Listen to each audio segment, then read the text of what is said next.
안녕하세요. 보이지 않는 상처에 귀 기울이는 시간, 마음의 결을 따라 걷는 여정에 오신 것을 환영합니다.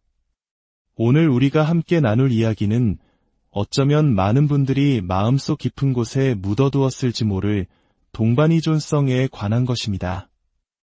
이 이야기가 지금 힘든 시간을 보내고 있는 누군가에게 작은 위로와 빛이 될 수 있도록 잠시 시간을 내어 좋아요와 공유를 통해 마음을 나눠주시면 감사하겠습니다.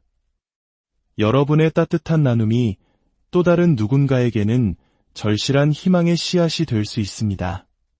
자, 이제 시작하겠습니다. 우리가 사는 세상은 눈에 보이는 법칙, 즉 패턴으로 이루어져 있습니다. 땅에 떨어진 사과 씨앗이 썩으면 우리는 그 자리에서 바나나 나무가 아닌 또 다른 사과나무가 자라날 것을 압니다. 이것은 자연의 이치입니다. 그런데 이 법칙은 우리의 삶에도 똑같이 적용됩니다. 어린 시절의 상처, 특히 정서적 방임 속에서 자란 사람들은 성인이 되어 놀랍도록 비슷한 상황과 관계에 이끌리는 경향이 있습니다. 마치 보이지 않는 힘에 의해 조종당하는 것처럼 말이죠. 만약 내가 동반이존적인 어머니 밑에서 자랐다면 나 역시 무의식적으로 동반이존적인 엄마가 될 확률이 높습니다. 자신의 정체성 없이 오직 아버지의 기분을 맞추는 데에만 중독되어 있던 어머니를 보고 자랐다면 저 역시 자기 자신을 잃어버린 채 타인의 시선에 중독된 사람이 될 수 있습니다. 아침에 눈을 뜨는 순간 오늘 내 기분은 어떨까? 나는 무엇을 하고 싶을까? 를 생각하는 대신 머릿속은 온통 다른 사람들에 대한 생각으로 가득 찹니다. 김 부장님은 어제 내가 한 말을 어떻게 생각했을까? 내 친구 영희는 지금 뭐가 필요할까? 어젯밤 남편이 좀 조용했는데 내가 뭘 잘못했나? 딸에게 문자를 보냈는데 왜 바로 답장이 없지? 내가 또 무슨 실수를 한 걸까? 이처럼 끝없는 자기의심과 불안의 늪에 빠지는 이유, 그것은 바로 생존 때문입니다. 어린 시절, 우리는 사랑과 인정을 받기 위해선 순종해야 한다고 배웠습니다. 사랑과 관계는 마치 주인과 노예의 관계처럼 형성되었습니다. 집안의 어른이라 불리는 이들의 기분, 태도, 의견에 나 자신을 맞추는 노예가 되어야만 했던 것입니다. 아이는 세상의 중심이 되고 싶은 자연스러운 욕구가 있습니다. 하지만 부모가 나의 감정을 무시하고 나의 존재를 인정해주지 않을 때 그 보이지 않는 상처가 내면에서 골마 터지기 시작합니다. 그 누구도 그 작은 아이에게 심리적으로, 정서적으로, 그리고 신경학적으로 어떤 끔찍한 결과가 초래될지 신경 쓰지 않았습니다. 혼란스러운 가정 환경을 상상해 봅시다. 엄마가 감정 기복이 심하거나 알코올에 의존하거나 늘 불안정하고 소리를 지르며 아빠를 폄하합니다. 때로는 낯선 남자들이 집에 드나들고 엄마는 좌절할 때마다 물건을 집어던지며 나에게 너는 짐이야 라고 말합니다. 나는 이 남자친구의 집에서 저 남자친구의 집으로 끌려다니며 극심한 공포를 느낍니다. 나를 지켜줄 사람은 아무도 없습니다. 이런 환경에 놓인 어린 아이에게 무슨 일이 일어날까요? 그 모든 공포와 슬픔, 분노의 감정은 땅속 깊이 묻혀야만 합니다. 억눌린 감정은 사라지지 않습니다. 그것이 바로 성인이 된 후 우리가 불안이라고 부르는 것의 실체입니다. 몸은 모든 것을 기억한다는 말처럼 말이죠. 우리는 자신의 감정을 어떻게 다뤄야 할지 배울 기회가 없었습니다. 내가 무엇을 느끼는지조차 알지 못합니다. 왜냐하면 신경학적 수준에서 우리의 뇌는 이미 다음 공격, 다음 혼란, 다음 언어폭력을 대비하기 위해 항상 경계태세를 취하도록 설계되었기 때문입니다. 이것은 우리의 잘못이 아닙니다. 이 극도의 경계 상태는 나 자신과 내면 세계로부터 나를 분리시킵니다. 결국 어린 나는 버림받지 않기 위해 모든 감정을 억누르고 주변 상황에 맞춰 자신을 바꾸는 법을 터득합니다. 바로 카멜레온처럼 말입니다. 나는 다른 사람들이 나를 해치지 않도록 그들이 원하는 모습이 무엇인지 기가 막히게 알아채는 초공감자가 됩니다.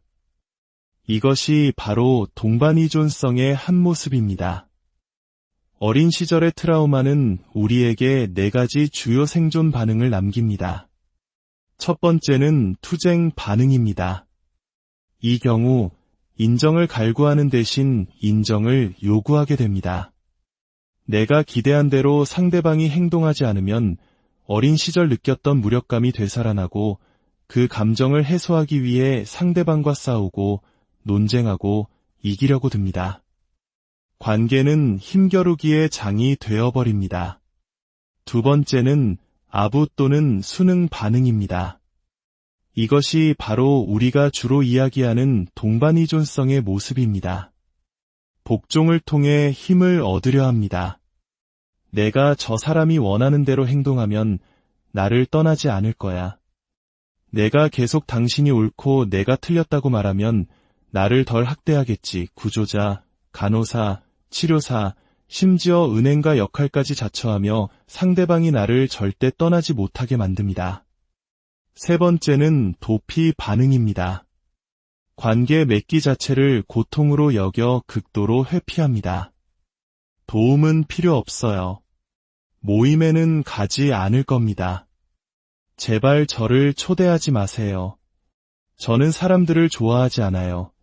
이것은 건강하지 않지만 그들 나름의 거짓된 안정감을 느끼는 방식입니다. 네 번째는 동결 반응입니다. 갈등 상황에서 싸우지도 도망치지도 순응하지도 않고 말 그대로 얼어붙어 버립니다. 아무런 감정도 느끼지 못하는 것처럼 행동합니다. 이는 성숙한 자아가 아닌 과거에 상처 입은 아이가 나타나 보이는 반응입니다. 어린 시절의 트라우마는 우리를 의식의 베일 아래 특정 신경학적 수준에 가두어 버립니다. 그리고 우리는 성인이 되어서도 그 트라우마를 계속해서 재생산하며 살아갑니다. 하지만 희망은 있습니다. 창조주는 우리에게 자신의 생각을 생각할 수 있는 능력, 즉 메타인지를 선물했습니다. 동반이존적인 사람들은 종종 감정에 압도됩니다. 감정은 사실이 아니다. 라는 말을 알코올 중독자 남편에게 무력감을 느끼는 아내에게 해보세요. 그 말이 들릴까요? 그들은 떠날 수 있음에도 불구하고 떠날 수 없다고 느낍니다. 가족의 도움을 받을 수 있고 직업이 있을지라도 그들은 자신이 갇혀 있다고 믿습니다. 저 또한 그런 사람이었습니다. 전 남편에 대해, 어머니에 대해, 형제들에 대해 끝없이 불평했습니다. 하지만 제 발이 바닥에 못 박혀 있지 않다는 사실을 깨닫기까지는 오랜 시간이 걸렸습니다. 직업도 가족의 지지도 없이 새 아이를 데리고 그 관계를 떠났을 때 비로소 길이 있다는 것을 알았습니다.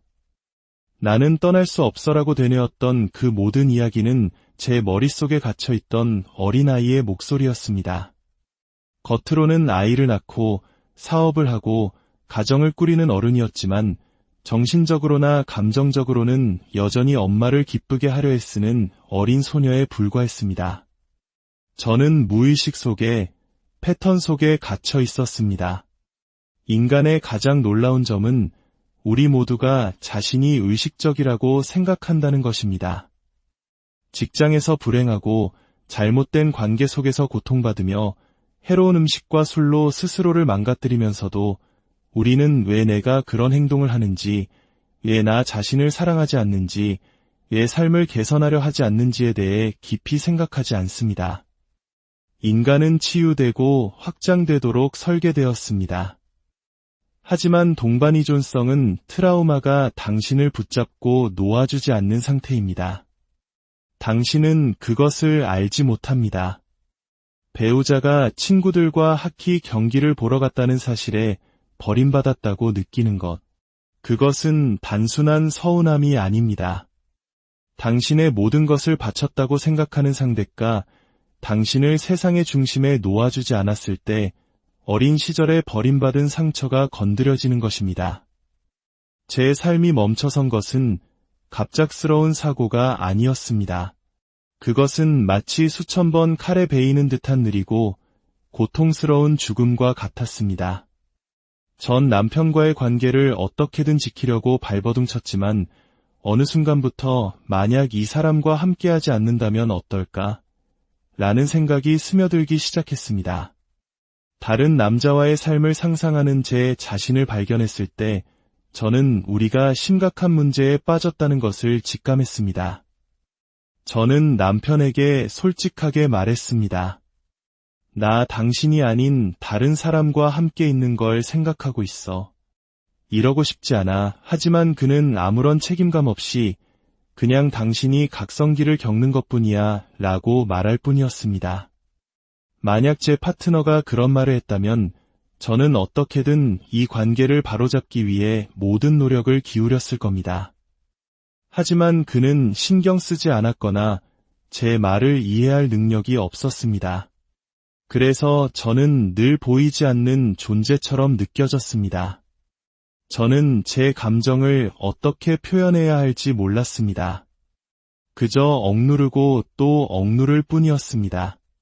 그가 내 말을 이해하지 못한다는 것, 그래서 내가 그를 신뢰할 수 없고 안전하다고 느끼지 못한다는 것을 깨닫지 못했습니다.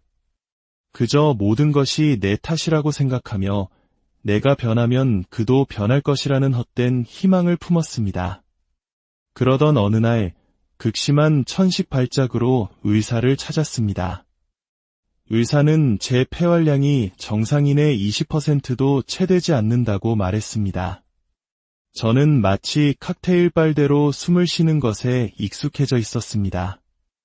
아이를 안고 장바구니를 들고 계단을 오르는 일상적인 활동조차 저에겐 고역이었습니다. 어린 시절부터 정서적으로 방치된 사람의 또 다른 특징은 자신이 얼마나 아픈지 모른다는 것입니다. 그저 참고 계속 나아갈 뿐입니다. 그날 의사는 제게 이렇게 말했습니다. 당신의 몸에 귀를 기울이세요. 당신의 몸은 당신의 말을 듣고 있으니까요. 당신이 이렇게까지 아플 신체적인 이유는 전혀 없습니다. 그 의사를 개인적으로 좋아하지 않았지만 그가 그 말을 했을 때 제 안에서 무언가 딸깍하고 맞아떨어지는 느낌이 들었습니다. 노래 가사 한 줄이나 책 속의 문장 하나가 인생을 바꾸는 순간처럼 말입니다. 내 몸이 내 말을 듣고 있다고 산소 마스크 안에서 침이 흘러나오는 것도 잊은 채 저는 그 말을 계속 되뇌었습니다. 내 몸이 내 말을 듣고 있어. 내 몸이 내 말을 듣고 있어. 그 순간 저는 죽음의 공포를 느꼈습니다. 의사는 제가 잠들면 다시는 깨어나지 못할 수도 있다고 말했습니다. 제 아이들을 그와 그의 가족에게 남겨두고 떠날 수는 없었습니다. 바로 그 순간 저는 처음으로 제 자신이 중요해졌습니다.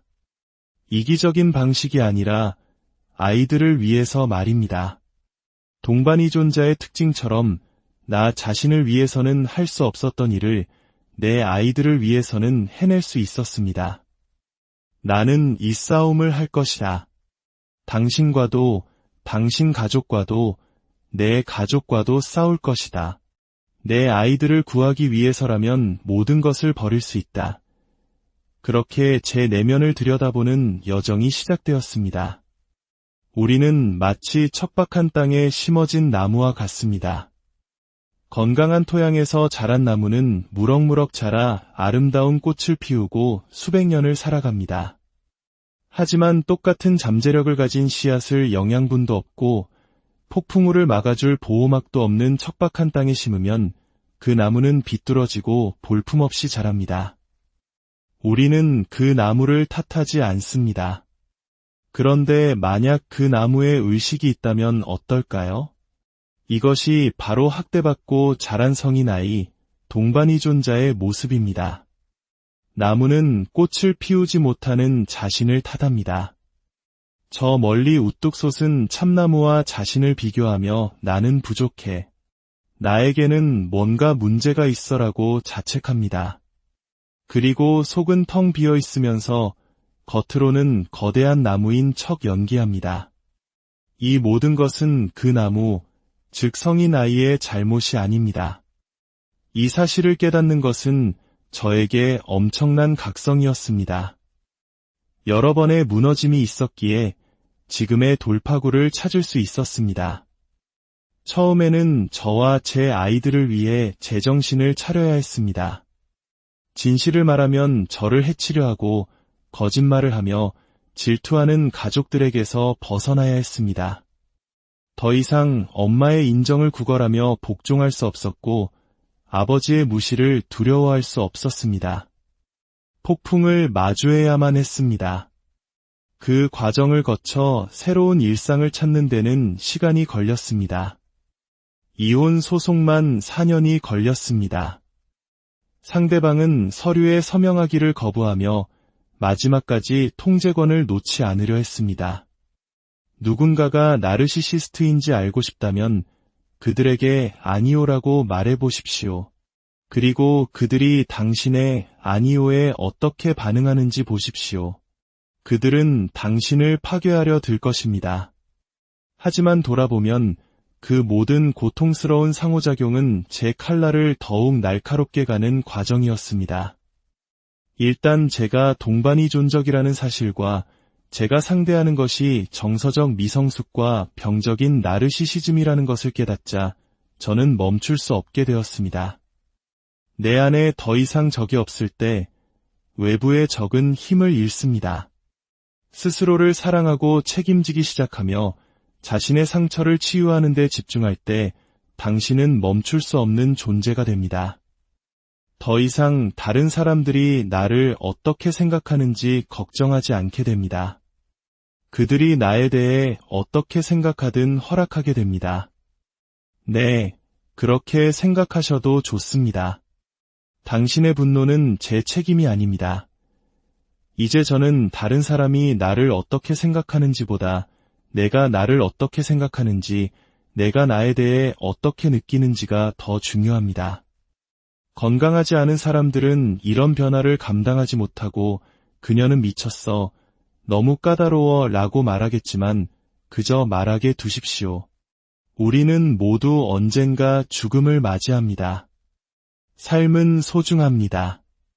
만약 당신이 동반이 존적이라면 당신은 당신의 삶을 온전히 살고 있지 못하는 것입니다. 제가 변화할 수 있었던 것은 죽음에 대한 두려움 때문이었습니다. 이대로 죽을 수는 없어. 내 아이들을 이렇게 남겨둘 수는 없어. 이것이 바로 우리가 깨달아야 할 진실입니다. 당신이 왜 망가졌다고 느끼는지 이해하는 것이 온전해지기 위한 첫걸음입니다. 치유의 길은 몇 가지 단계로 이루어집니다. 첫째, 알아차림입니다. 어린 시절의 정서적 방임을 명명하고 수치심을 내려놓으세요. 그것은 결코 당신의 잘못이 아니었음을 이해해야 합니다. 둘째, 내면 아이를 다시 키우는 것입니다. 버림받았던 당신 안의 어린아이를 연민과 사랑으로 다시 보살펴주세요. 셋째, 신경계를 안정시키는 법을 배우는 것입니다. 우리는 외부 상황과 상관없이 내면의 정서적 안정을 되찾는 법을 배워야 합니다. 넷째, 경계를 설정하는 것입니다. 죄책감 없이 아니오라고 말하고 두려움 없이 예라고 말하는 법을 배우세요. 당신의 아니오의 어머니가 화를 내실 수도 있습니다. 하지만 괜찮습니다. 당신은 이제 그녀의 감정을 감당할 수 있는 성인입니다. 다섯째, 자기 성찰과 메타인지입니다. 타인의 인정을 쫓거나 다른 사람을 구원하려는 내면의 이야기를 포착하고 자신의 생각을 한 차원 높은 곳에서 바라보는 훈련을 해야 합니다. 이 여정은 쉽지 않을 수 있습니다. 하지만 기억하세요. 당신은 혼자가 아닙니다. 이 길의 끝에는 타인의 인정 없이도 스스로 온전하고 가치 있는 존재임을 깨닫는 진정한 자유가 기다리고 있습니다. 어린 시절의 생존 방식이 아닌 온전한 당신의 선택으로 삶을 창조해 나갈 수 있습니다. 당신의 고통이 당신을 성장시키는 가장 위대한 힘이 될 수 있음을 믿으십시오. 당신의 온전한 삶을 진심으로 응원합니다. 안녕하세요. 보이지 않는 상처에 귀 기울이는 시간, 마음의 결을 따라 걷는 여정에 오신 것을 환영합니다. 오늘 우리가 함께 나눌 이야기는 어쩌면 많은 분들이 마음속 깊은 곳에 묻어두었을지 모를 동반이존성에 관한 것입니다. 이 이야기가 지금 힘든 시간을 보내고 있는 누군가에게 작은 위로와 빛이 될 수 있도록 잠시 시간을 내어 좋아요와 공유를 통해 마음을 나눠주시면 감사하겠습니다. 여러분의 따뜻한 나눔이 또 다른 누군가에게는 절실한 희망의 씨앗이 될 수 있습니다. 자, 이제 시작하겠습니다. 우리가 사는 세상은 눈에 보이는 법칙, 즉 패턴으로 이루어져 있습니다. 땅에 떨어진 사과 씨앗이 썩으면 우리는 그 자리에서 바나나 나무가 아닌 또 다른 사과나무가 자라날 것을 압니다. 이것은 자연의 이치입니다. 그런데 이 법칙은 우리의 삶에도 똑같이 적용됩니다. 어린 시절의 상처, 특히 정서적 방임 속에서 자란 사람들은 성인이 되어 놀랍도록 비슷한 상황과 관계에 이끌리는 경향이 있습니다. 마치 보이지 않는 힘에 의해 조종당하는 것처럼 말이죠. 만약 내가 동반이존적인 어머니 밑에서 자랐다면 나 역시 무의식적으로 동반이존적인 엄마가 될 확률이 높습니다. 자신의 정체성 없이 오직 아버지의 기분을 맞추는 데에만 중독되어 있던 어머니를 보고 자랐다면 저 역시 자기 자신을 잃어버린 채 타인의 시선에 중독된 사람이 될 수 있습니다. 아침에 눈을 뜨는 순간 오늘 내 기분은 어떨까? 나는 무엇을 하고 싶을까? 를 생각하는 대신 머릿속은 온통 다른 사람들에 대한 생각으로 가득 찹니다. 김 부장님은 어제 내가 한 말을 어떻게 생각했을까? 내 친구 영희는 지금 뭐가 필요할까? 어젯밤 남편이 좀 조용했는데 내가 뭘 잘못했나? 딸에게 문자를 보냈는데 왜 바로 답장이 없지? 내가 또 무슨 실수를 한 걸까? 이처럼 끝없는 자기의심과 불안의 늪에 빠지는 이유, 그것은 바로 생존 때문입니다. 어린 시절, 우리는 사랑과 인정을 받기 위해선 순종해야 한다고 배웠습니다. 사랑과 관계는 마치 주인과 노예의 관계처럼 형성되었습니다. 집안의 어른이라 불리는 이들의 기분, 태도, 의견에 나 자신을 맞추는 노예가 되어야만 했던 것입니다. 아이는 세상의 중심이 되고 싶은 자연스러운 욕구가 있습니다. 하지만 부모가 나의 감정을 무시하고 나의 존재를 인정해주지 않을 때 그 보이지 않는 상처가 내면에서 골마 터지기 시작합니다. 그 누구도 그 작은 아이에게 심리적으로, 정서적으로, 그리고 신경학적으로 어떤 끔찍한 결과가 초래될지 신경 쓰지 않았습니다. 혼란스러운 가정 환경을 상상해 봅시다. 엄마가 감정 기복이 심하거나 알코올에 의존하거나 늘 불안정하고 소리를 지르며 아빠를 폄하합니다. 때로는 낯선 남자들이 집에 드나들고 엄마는 좌절할 때마다 물건을 집어던지며 나에게 너는 짐이야 라고 말합니다. 나는 이 남자친구의 집에서 저 남자친구의 집으로 끌려다니며 극심한 공포를 느낍니다. 나를 지켜줄 사람은 아무도 없습니다. 이런 환경에 놓인 어린아이에게 무슨 일이 일어날까요? 그 모든 공포와 슬픔, 분노의 감정은 땅속 깊이 묻혀야만 합니다. 억눌린 감정은 사라지지 않습니다. 그것이 바로 성인이 된 후 우리가 불안이라고 부르는 것의 실체입니다. 몸은 모든 것을 기억한다는 말처럼 말이죠. 우리는 자신의 감정을 어떻게 다뤄야 할지 배울 기회가 없었습니다. 내가 무엇을 느끼는지조차 알지 못합니다. 왜냐하면 신경학적 수준에서 우리의 뇌는 이미 다음 공격, 다음 혼란, 다음 언어폭력을 대비하기 위해 항상 경계태세를 취하도록 설계되었기 때문입니다. 이것은 우리의 잘못이 아닙니다. 이 극도의 경계 상태는 나 자신과 내면 세계로부터 나를 분리시킵니다. 결국 어린 나는 버림받지 않기 위해 모든 감정을 억누르고 주변 상황에 맞춰 자신을 바꾸는 법을 터득합니다. 바로 카멜레온처럼 말입니다. 나는 다른 사람들이 나를 해치지 않도록 그들이 원하는 모습이 무엇인지 기가 막히게 알아채는 초공감자가 됩니다. 이것이 바로 동반이존성의 한 모습입니다. 어린 시절의 트라우마는 우리에게 4가지 주요 생존 반응을 남깁니다. 첫 번째는 투쟁 반응입니다. 이 경우 인정을 갈구하는 대신 인정을 요구하게 됩니다. 내가 기대한 대로 상대방이 행동하지 않으면 어린 시절 느꼈던 무력감이 되살아나고 그 감정을 해소하기 위해 상대방과 싸우고 논쟁하고 이기려고 듭니다. 관계는 힘겨루기의 장이 되어버립니다. 두 번째는 아부 또는 수능 반응입니다. 이것이 바로 우리가 주로 이야기하는 동반이존성의 모습입니다. 복종을 통해 힘을 얻으려 합니다. 내가 저 사람이 원하는 대로 행동하면 나를 떠나지 않을 거야.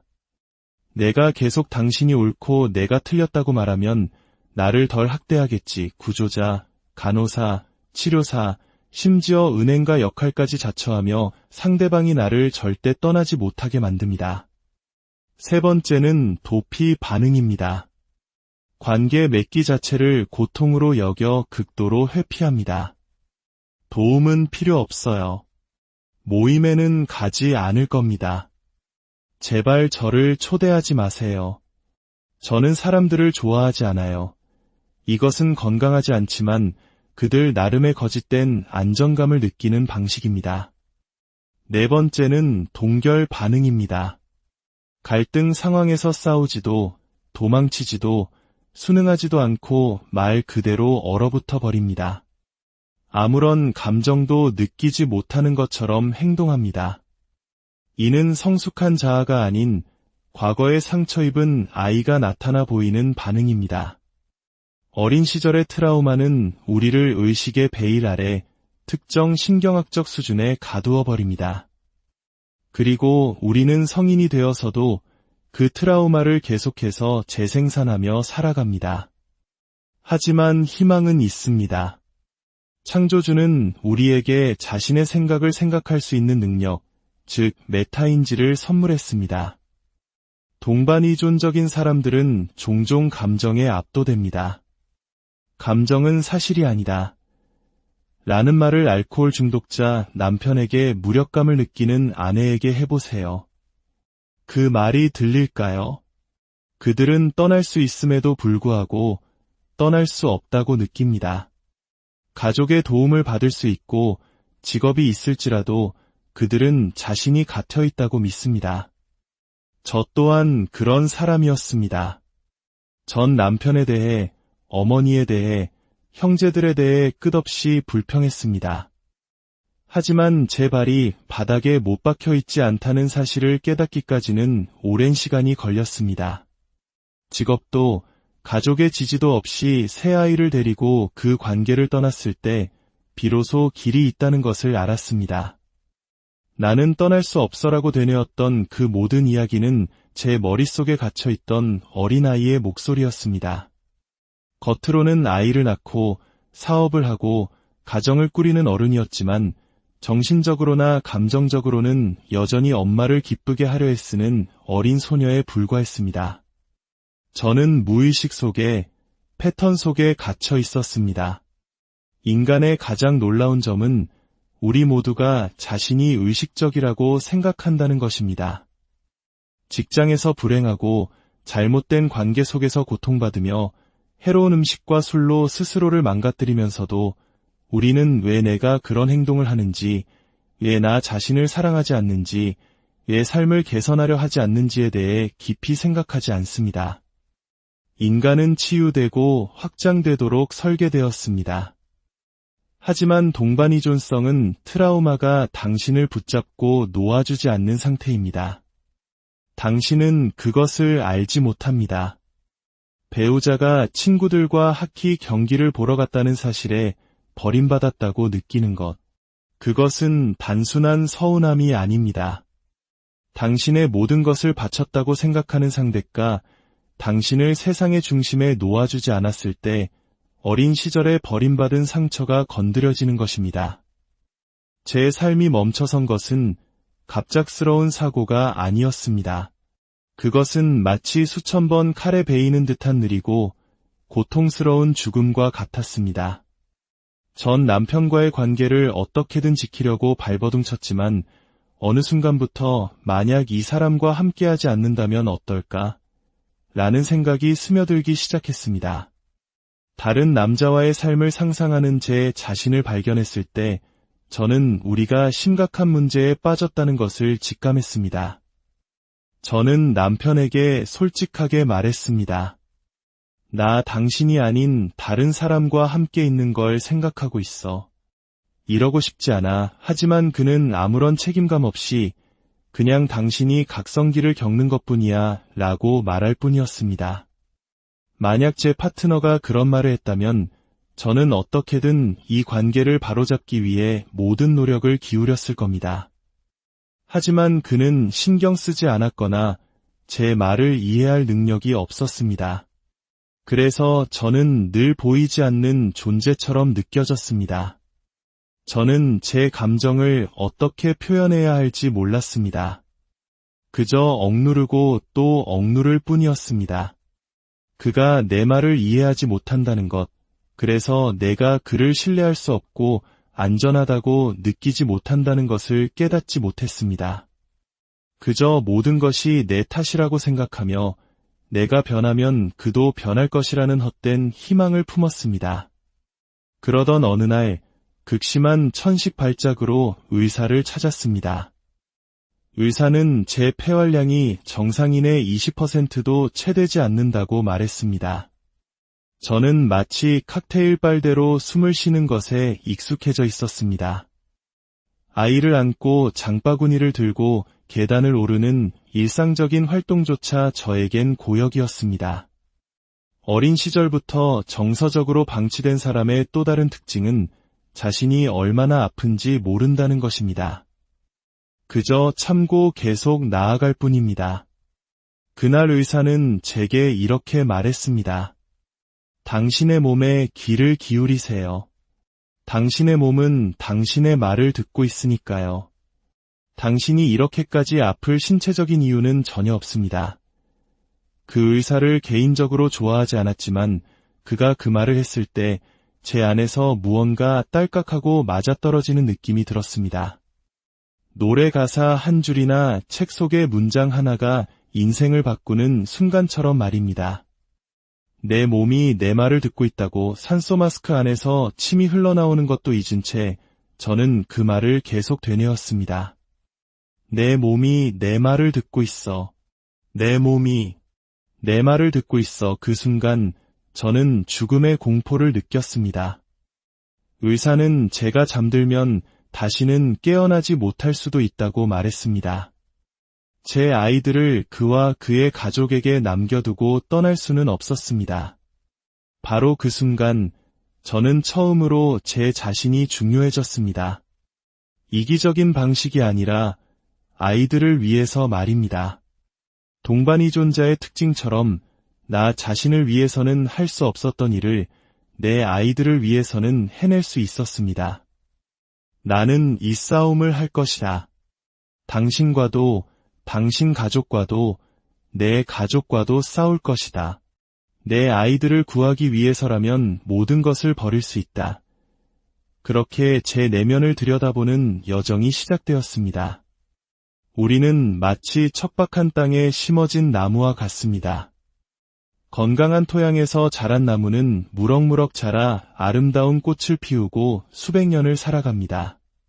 하지만 똑같은 잠재력을 가진 씨앗을 영양분도 없고 폭풍우를 막아줄 보호막도 없는 척박한 땅에 심으면 그 나무는 비뚤어지고 볼품없이 자랍니다. 우리는 그 나무를 탓하지 않습니다. 그런데 만약 그 나무에 의식이 있다면 어떨까요? 이것이 바로 학대받고 자란 성인 아이, 동반이존자의 모습입니다. 나무는 꽃을 피우지 못하는 자신을 탓합니다. 저 멀리 우뚝 솟은 참나무와 자신을 비교하며 나는 부족해. 나에게는 뭔가 문제가 있어라고 자책합니다. 그리고 속은 텅 비어 있으면서 겉으로는 거대한 나무인 척 연기합니다. 이 모든 것은 그 나무, 즉 성인 아이의 잘못이 아닙니다. 이 사실을 깨닫는 것은 저에게 엄청난 각성이었습니다. 여러 번의 무너짐이 있었기에 지금의 돌파구를 찾을 수 있었습니다. 처음에는 저와 제 아이들을 위해 제정신을 차려야 했습니다. 진실을 말하면 저를 해치려 하고 거짓말을 하며 질투하는 가족들에게서 벗어나야 했습니다. 더 이상 엄마의 인정을 구걸하며 복종할 수 없었고 아버지의 무시를 두려워할 수 없었습니다. 폭풍을 마주해야만 했습니다. 그 과정을 거쳐 새로운 일상을 찾는 데는 시간이 걸렸습니다. 이혼 소송만 4년이 걸렸습니다. 상대방은 서류에 서명하기를 거부하며 마지막까지 통제권을 놓지 않으려 했습니다. 누군가가 나르시시스트인지 알고 싶다면 그들에게 아니오라고 말해보십시오. 그리고 그들이 당신의 아니오에 어떻게 반응하는지 보십시오. 그들은 당신을 파괴하려 들 것입니다. 하지만 돌아보면 그 모든 고통스러운 상호작용은 제 칼날을 더욱 날카롭게 가는 과정이었습니다. 일단 제가 동반이존적이라는 사실과 제가 상대하는 것이 정서적 미성숙과 병적인 나르시시즘이라는 것을 깨닫자 저는 멈출 수 없게 되었습니다. 내 안에 더 이상 적이 없을 때 외부의 적은 힘을 잃습니다. 스스로를 사랑하고 책임지기 시작하며 자신의 상처를 치유하는 데 집중할 때 당신은 멈출 수 없는 존재가 됩니다. 더 이상 다른 사람들이 나를 어떻게 생각하는지 걱정하지 않게 됩니다. 그들이 나에 대해 어떻게 생각하든 허락하게 됩니다. 네, 그렇게 생각하셔도 좋습니다. 당신의 분노는 제 책임이 아닙니다. 이제 저는 다른 사람이 나를 어떻게 생각하는지보다 내가 나를 어떻게 생각하는지, 내가 나에 대해 어떻게 느끼는지가 더 중요합니다. 건강하지 않은 사람들은 이런 변화를 감당하지 못하고 그녀는 미쳤어, 너무 까다로워 라고 말하겠지만 그저 말하게 두십시오. 우리는 모두 언젠가 죽음을 맞이합니다. 삶은 소중합니다. 만약 당신이 동반이존적이라면 당신은 당신의 삶을 온전히 살고 있지 못하는 것입니다. 제가 변화할 수 있었던 것은 죽음에 대한 두려움 때문이었습니다. 이대로 죽을 수는 없어. 내 아이들을 이렇게 남겨둘 수는 없어. 이것이 바로 우리가 깨달아야 할 진실입니다. 당신이 왜 망가졌다고 느끼는지 이해하는 것이 온전해지기 위한 첫걸음입니다. 치유의 길은 몇 가지 단계로 이루어집니다. 첫째, 알아차림입니다. 어린 시절의 정서적 방임을 명명하고 수치심을 내려놓으세요. 그것은 결코 당신의 잘못이 아니었음을 이해해야 합니다. 둘째, 내면 아이를 다시 키우는 것입니다. 버림받았던 당신 안의 어린아이를 연민과 사랑으로 다시 보살펴주세요. 셋째, 신경계를 안정시키는 법을 배우는 것입니다. 우리는 외부 상황과 상관없이 내면의 정서적 안정을 되찾는 법을 배워야 합니다. 넷째, 경계를 설정하는 것입니다. 죄책감 없이 아니오라고 말하고 두려움 없이 예라고 말하는 법을 배우세요. 당신의 아니오의 어머니가 화를 내실 수도 있습니다. 하지만 괜찮습니다. 당신은 이제 그녀의 감정을 감당할 수 있는 성인입니다. 다섯째, 자기 성찰과 메타인지입니다. 타인의 인정을 쫓거나 다른 사람을 구원하려는 내면의 이야기를 포착하고 자신의 생각을 한 차원 높은 곳에서 바라보는 훈련을 해야 합니다. 이 여정은 쉽지 않을 수 있습니다. 하지만 기억하세요. 당신은 혼자가 아닙니다. 이 길의 끝에는 타인의 인정 없이도 스스로 온전하고 가치 있는 존재임을 깨닫는 진정한 자유가 기다리고 있습니다. 어린 시절의 생존 방식이 아닌 온전한 당신의 선택으로 삶을 창조해 나갈 수 있습니다. 당신의 고통이 당신을 성장시키는 가장 위대한 힘이 될 수 있음을 믿으십시오. 당신의 온전한 삶을 진심으로 응원합니다. 안녕하세요. 보이지 않는 상처에 귀 기울이는 시간, 마음의 결을 따라 걷는 여정에 오신 것을 환영합니다. 오늘 우리가 함께 나눌 이야기는 어쩌면 많은 분들이 마음속 깊은 곳에 묻어두었을지 모를 동반이존성에 관한 것입니다. 이 이야기가 지금 힘든 시간을 보내고 있는 누군가에게 작은 위로와 빛이 될 수 있도록 잠시 시간을 내어 좋아요와 공유를 통해 마음을 나눠주시면 감사하겠습니다. 여러분의 따뜻한 나눔이 또 다른 누군가에게는 절실한 희망의 씨앗이 될 수 있습니다.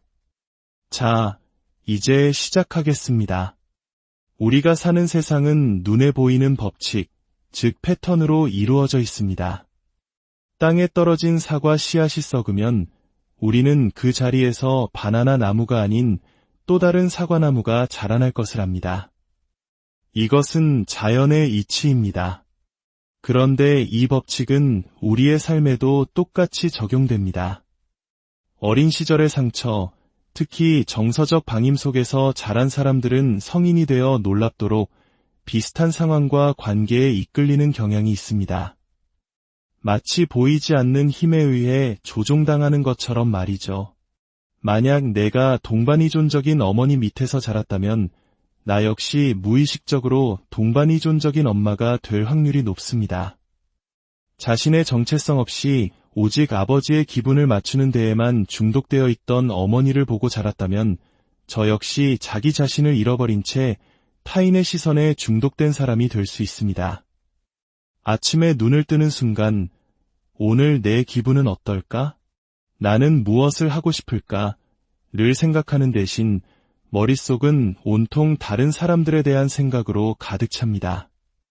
김 부장님은 어제 내가 한 말을 어떻게 생각했을까? 내 친구 영희는 지금 뭐가 필요할까? 어젯밤 남편이 좀 조용했는데 내가 뭘 잘못했나? 딸에게 문자를 보냈는데 왜 바로 답장이 없지? 내가 또 무슨 실수를 한 걸까? 이처럼 끝없는 자기의심과 불안의 늪에 빠지는 이유, 그것은 바로 생존 때문입니다. 어린 시절, 우리는 사랑과 인정을 받기 위해선 순종해야 한다고 배웠습니다. 사랑과 관계는 마치 주인과 노예의 관계처럼 형성되었습니다. 집안의 어른이라 불리는 이들의 기분, 태도, 의견에 나 자신을 맞추는 노예가 되어야만 했던 것입니다. 아이는 세상의 중심이 되고 싶은 자연스러운 욕구가 있습니다. 하지만 부모가 나의 감정을 무시하고 나의 존재를 인정해주지 않을 때 그 보이지 않는 상처가 내면에서 골마 터지기 시작합니다. 그 누구도 그 작은 아이에게 심리적으로, 정서적으로, 그리고 신경학적으로 어떤 끔찍한 결과가 초래될지 신경 쓰지 않았습니다. 혼란스러운 가정 환경을 상상해 봅시다. 엄마가 감정 기복이 심하거나 알코올에 의존하거나 늘 불안정하고 소리를 지르며 아빠를 폄하합니다. 때로는 낯선 남자들이 집에 드나들고 엄마는 좌절할 때마다 물건을 집어던지며 나에게 너는 짐이야 라고 말합니다. 나는 이 남자친구의 집에서 저 남자친구의 집으로 끌려다니며 극심한 공포를 느낍니다. 나를 지켜줄 사람은 아무도 없습니다. 이런 환경에 놓인 어린아이에게 무슨 일이 일어날까요? 그 모든 공포와 슬픔, 분노의 감정은 땅속 깊이 묻혀야만 합니다. 억눌린 감정은 사라지지 않습니다. 그것이 바로 성인이 된 후 우리가 불안이라고 부르는 것의 실체입니다. 몸은 모든 것을 기억한다는 말처럼 말이죠. 우리는 자신의 감정을 어떻게 다뤄야 할지 배울 기회가 없었습니다. 내가 무엇을 느끼는지조차 알지 못합니다. 왜냐하면 신경학적 수준에서 우리의 뇌는 이미 다음 공격, 다음 혼란, 다음 언어폭력을 대비하기 위해 항상 경계태세를 취하도록 설계되었기 때문입니다. 이것은 우리의 잘못이 아닙니다. 이 극도의 경계 상태는 나 자신과 내면 세계로부터 나를 분리시킵니다. 결국 어린 나는 버림받지 않기 위해 모든 감정을 억누르고 주변 상황에 맞춰 자신을 바꾸는 법을 터득합니다. 바로 카멜레온처럼 말입니다. 나는 다른 사람들이 나를 해치지 않도록 그들이 원하는 모습이 무엇인지 기가 막히게 알아채는 초공감자가 됩니다. 이것이 바로 동반이존성의 한 모습입니다. 어린 시절의 트라우마는 우리에게 4가지 주요 생존 반응을 남깁니다. 첫 번째는 투쟁 반응입니다. 이 경우 인정을 갈구하는 대신 인정을 요구하게 됩니다. 내가 기대한 대로 상대방이 행동하지 않으면 어린 시절 느꼈던 무력감이 되살아나고 그 감정을 해소하기 위해 상대방과 싸우고 논쟁하고 이기려고 듭니다. 관계는 힘겨루기의 장이 되어버립니다. 두 번째는 아부 또는 수능 반응입니다. 이것이 바로 우리가 주로 이야기하는 동반이존성의 모습입니다. 복종을 통해 힘을 얻으려 합니다. 내가 저 사람이 원하는 대로 행동하면 나를 떠나지 않을 거야.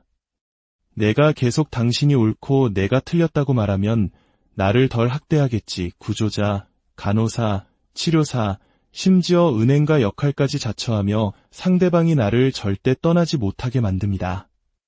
세 번째는 도피 반응입니다. 관계 맺기 자체를 고통으로 여겨 극도로 회피합니다. 도움은 필요 없어요. 모임에는 가지 않을 겁니다. 제발 저를 초대하지 마세요. 저는 사람들을 좋아하지 않아요. 이것은 건강하지 않지만 그들 나름의 거짓된 안정감을 느끼는 방식입니다. 네 번째는 동결 반응입니다. 갈등 상황에서 싸우지도 도망치지도 순응하지도 않고 말 그대로 얼어붙어 버립니다. 아무런 감정도 느끼지 못하는 것처럼 행동합니다. 이는 성숙한 자아가 아닌 과거에 상처 입은 아이가 나타나 보이는 반응입니다. 어린 시절의 트라우마는 우리를 의식의 베일 아래 특정 신경학적 수준에 가두어 버립니다. 그리고 우리는 성인이 되어서도 그 트라우마를 계속해서 재생산하며 살아갑니다. 하지만 희망은 있습니다. 창조주는 우리에게 자신의 생각을 생각할 수 있는 능력, 즉 메타인지를 선물했습니다. 동반이존적인 사람들은 종종 감정에 압도됩니다. 감정은 사실이 아니다. 라는 말을 알코올 중독자 남편에게 무력감을 느끼는 아내에게 해보세요. 그 말이 들릴까요? 그들은 떠날 수 있음에도 불구하고 떠날 수 없다고 느낍니다. 가족의 도움을 받을 수 있고 직업이 있을지라도 그들은 자신이 갇혀 있다고 믿습니다. 저 또한 그런 사람이었습니다. 전 남편에 대해, 어머니에 대해, 형제들에 대해 끝없이 불평했습니다. 하지만 제 발이 바닥에 못 박혀 있지 않다는 사실을 깨닫기까지는 오랜 시간이 걸렸습니다. 직업도 가족의 지지도 없이 새 아이를 데리고 그 관계를 떠났을 때 비로소 길이 있다는 것을 알았습니다. 나는 떠날 수 없어라고 되뇌었던 그 모든 이야기는 제 머릿속에 갇혀있던 어린아이의 목소리였습니다. 겉으로는 아이를 낳고 사업을 하고 가정을 꾸리는 어른이었지만 정신적으로나 감정적으로는 여전히 엄마를 기쁘게 하려 애쓰는 어린 소녀에 불과했습니다. 저는 무의식 속에, 패턴 속에 갇혀 있었습니다. 인간의 가장 놀라운 점은 우리 모두가 자신이 의식적이라고 생각한다는 것입니다. 직장에서 불행하고 잘못된 관계 속에서 고통받으며 해로운 음식과 술로 스스로를 망가뜨리면서도 우리는 왜 내가 그런 행동을 하는지, 왜 나 자신을 사랑하지 않는지, 왜 삶을 개선하려 하지 않는지에 대해 깊이 생각하지 않습니다. 인간은 치유되고 확장되도록 설계되었습니다. 하지만 동반이존성은 트라우마가 당신을 붙잡고 놓아주지 않는 상태입니다. 당신은 그것을 알지 못합니다.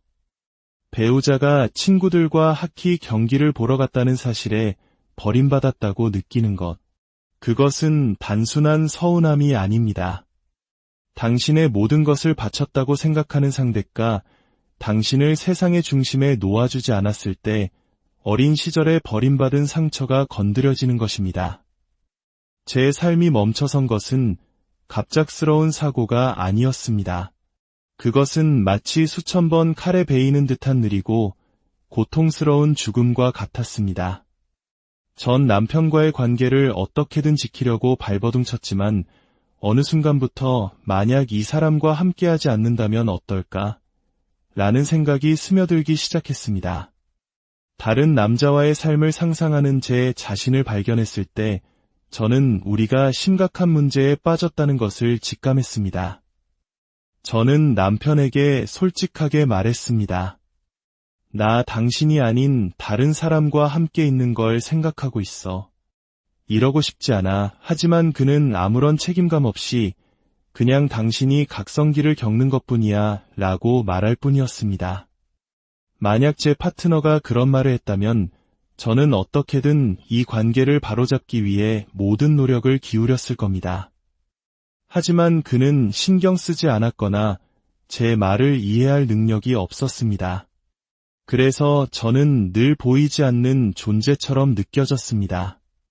저는 제 감정을 어떻게 표현해야 할지 몰랐습니다. 그저 억누르고 또 억누를 뿐이었습니다. 그가 내 말을 이해하지 못한다는 것, 그래서 내가 그를 신뢰할 수 없고 안전하다고 느끼지 못한다는 것을 깨닫지 못했습니다. 그저 모든 것이 내 탓이라고 생각하며 내가 변하면 그도 변할 것이라는 헛된 희망을 품었습니다. 그러던 어느 날 극심한 천식 발작으로 의사를 찾았습니다. 의사는 제 폐활량이 정상인의 20%도 채되지 않는다고 말했습니다. 저는 마치 칵테일 빨대로 숨을 쉬는 것에 익숙해져 있었습니다. 아이를 안고 장바구니를 들고 계단을 오르는 일상적인 활동조차 저에겐 고역이었습니다. 어린 시절부터 정서적으로 방치된 사람의 또 다른 특징은 자신이 얼마나 아픈지 모른다는 것입니다. 그저 참고 계속 나아갈 뿐입니다. 그날 의사는 제게 이렇게 말했습니다. 당신의 몸에 귀를 기울이세요. 당신의 몸은 당신의 말을 듣고 있으니까요. 당신이 이렇게까지 아플 신체적인 이유는 전혀 없습니다. 그 의사를 개인적으로 좋아하지 않았지만 그가 그 말을 했을 때 제 안에서 무언가 딸깍하고 맞아떨어지는 느낌이 들었습니다. 노래 가사 한 줄이나 책 속의 문장 하나가 인생을 바꾸는 순간처럼 말입니다. 내 몸이 내 말을 듣고 있다고 산소 마스크 안에서 침이 흘러나오는 것도 잊은 채 저는 그 말을 계속 되뇌었습니다. 내 몸이 내 말을 듣고 있어. 내 몸이 내 말을 듣고 있어. 그 순간 저는 죽음의 공포를 느꼈습니다. 의사는 제가 잠들면 다시는 깨어나지 못할 수도 있다고 말했습니다. 제 아이들을 그와 그의 가족에게 남겨두고 떠날 수는 없었습니다. 바로 그 순간 저는 처음으로 제 자신이 중요해졌습니다. 이기적인 방식이 아니라 아이들을 위해서 말입니다. 동반이존자의 특징처럼 나 자신을 위해서는 할 수 없었던 일을 내 아이들을 위해서는 해낼 수 있었습니다. 나는 이 싸움을 할 것이다. 당신과도, 당신 가족과도, 내 가족과도 싸울 것이다. 내 아이들을 구하기 위해서라면 모든 것을 버릴 수 있다. 그렇게 제 내면을 들여다보는 여정이 시작되었습니다. 우리는 마치 척박한 땅에 심어진 나무와 같습니다. 건강한 토양에서 자란 나무는 무럭무럭 자라 아름다운 꽃을 피우고 수백 년을 살아갑니다. 하지만 똑같은 잠재력을 가진 씨앗을 영양분도 없고 폭풍우를 막아줄 보호막도 없는 척박한 땅에 심으면 그 나무는 비뚤어지고 볼품없이 자랍니다. 우리는 그 나무를 탓하지 않습니다. 그런데 만약 그 나무에 의식이 있다면 어떨까요? 이것이 바로 학대받고 자란 성인 아이, 동반이존자의 모습입니다. 나무는 꽃을 피우지 못하는 자신을 탓합니다. 저 멀리 우뚝 솟은 참나무와 자신을 비교하며 나는 부족해. 나에게는 뭔가 문제가 있어라고 자책합니다. 그리고 속은 텅 비어 있으면서 겉으로는 거대한 나무인 척 연기합니다.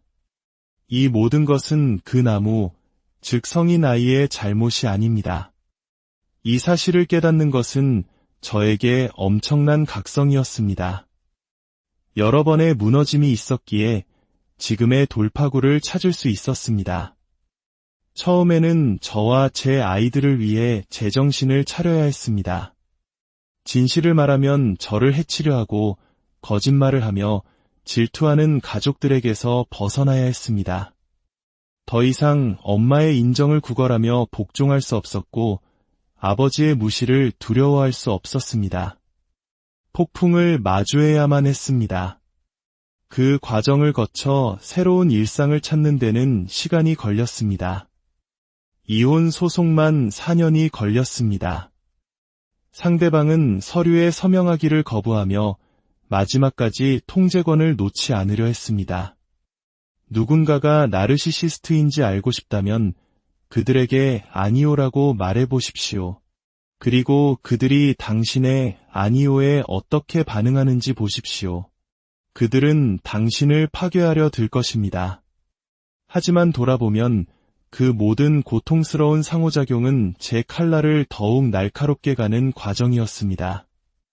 일단 제가 동반이존적이라는 사실과 제가 상대하는 것이 정서적 미성숙과 병적인 나르시시즘이라는 것을 깨닫자 저는 멈출 수 없게 되었습니다. 내 안에 더 이상 적이 없을 때 외부의 적은 힘을 잃습니다. 스스로를 사랑하고 책임지기 시작하며 자신의 상처를 치유하는 데 집중할 때 당신은 멈출 수 없는 존재가 됩니다. 더 이상 다른 사람들이 나를 어떻게 생각하는지 걱정하지 않게 됩니다. 그들이 나에 대해 어떻게 생각하든 허락하게 됩니다. 네, 그렇게 생각하셔도 좋습니다. 당신의 분노는 제 책임이 아닙니다. 이제 저는 다른 사람이 나를 어떻게 생각하는지보다 내가 나를 어떻게 생각하는지, 내가 나에 대해 어떻게 느끼는지가 더 중요합니다. 건강하지 않은 사람들은 이런 변화를 감당하지 못하고 그녀는 미쳤어, 너무 까다로워 라고 말하겠지만 그저 말하게 두십시오.